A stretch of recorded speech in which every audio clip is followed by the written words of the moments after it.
নাম, একদম গুলি করে দেবো নাম। এখন আমি কিন্তু একদম গুলি করে দেবো।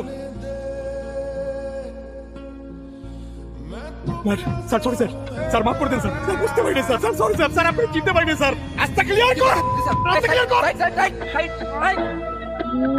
স্যার তাকে আপনি স্যার স্যার বলে ছেড়ে দিলেন কেন? উনি হচ্ছে আদিব মির্জার ছেলে। এক্স্যাক্টলি, আদিব মির্জার ছেলে। ঢাকা শহরটাকে উনি ওনার বাবার সম্পত্তি মনে করতেন এবং যেখানে যা খুশি ঢাকা শহরে উনি করে বেড়েছেন, কারণ তার বাবা আদিব মির্জার পাওয়ার সম্পর্কে আমরা সকলেই অবগত। আপনি কি বলছেন?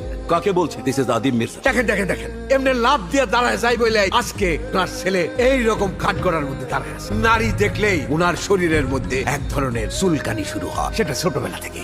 কোনো নারীকে দেখে ভালো লাগলে টাকার বিনিময়ে হোক কিংবা জোরপূর্বক হলেও তার সঙ্গে ফুর্তি করত। এরকম একটি ক্লাব থেকে নিতু হত্যাকাণ্ডের গল্পের শুরু।